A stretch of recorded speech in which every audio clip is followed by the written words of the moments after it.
Hi, this is Margaret from Margaret's Crafts. I want to share with you some more of my little helpful hints. And one thing that I'm doing now is the way that I'm storing my paper packs. Not the way that I'm storing them, but the way that I'm organizing them, I guess you could say.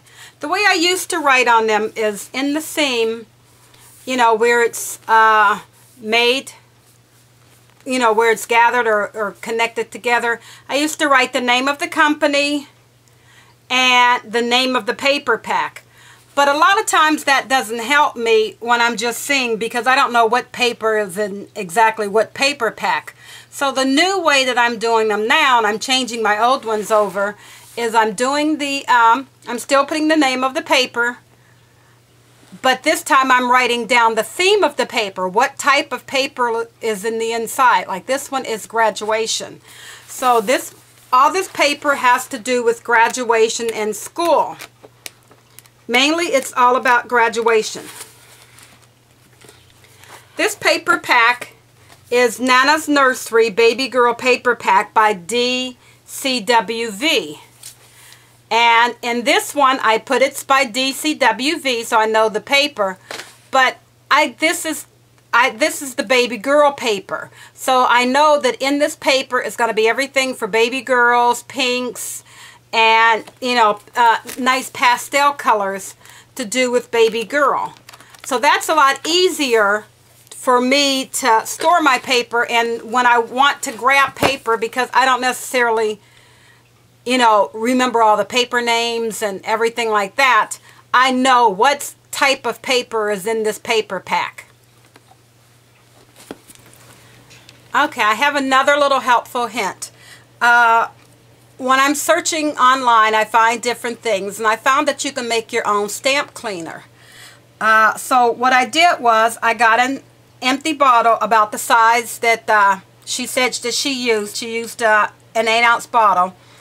And I found this from Prairie Paper and Ink on YouTube. And she gave us her recipe of how to make her stamp cleaner. And it's 2 tablespoons of glycerin, 1 squirt of baby shampoo, and approximately 7.5 ounces of distilled water.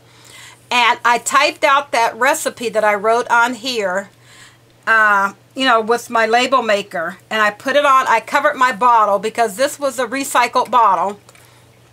I covered my bottle with just plain cardstock, and then I taped over the whole thing so that if anything runs down or my hands are wet when I'm using it, my recipe is still there. This is like my recipe folder. I also wrote it in that big book that I showed you, that everything that I find or any ideas that I have, I write it in there.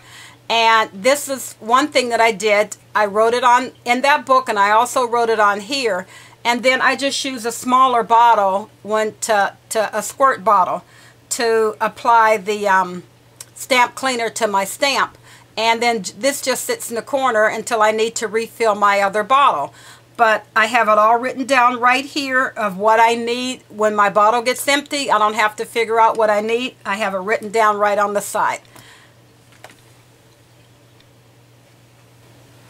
Okay, another hint that I have is when I'm making my pre-made scrapbook kits, and I have the small pieces like letterings and stuff that I punch out ahead of time, what I do is I print them out, I cut them out, and then let me see if I have something small.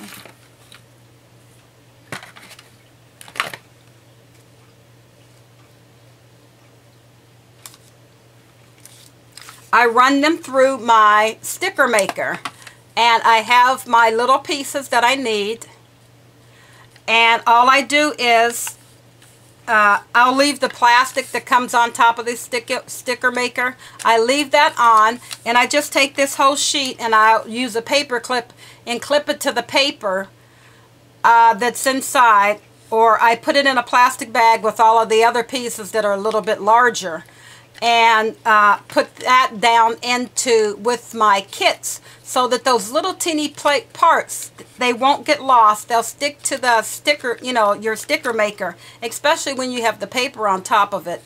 And you just put that together with your other things, and your little parts don't get lost when you're making up your kits. Before I share it with you how I can distinguish between my two different types of ATG tape. My first one is in the pink one. I keep only my acid-free ATG tape in there.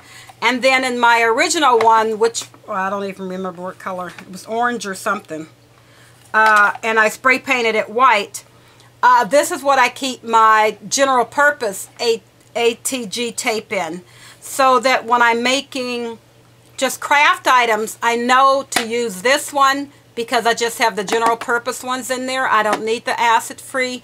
But when I'm doing my scrapbook pages, I use this one because this one has the acid free, and I don't have to keep switching back and forth. And I keep them in two different spots so I know that they're which one is which.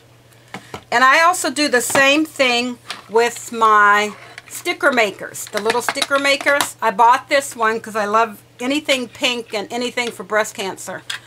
I try to buy the stuff to show my support. So this one is more, I had bought this more for just a decoration in my room, but I also have bought some repositionable, the sticker maker, and I keep my repositional sticker maker in my pink one here. And for the permanent one, I use this one. Thank you very much for watching my videos. Bye.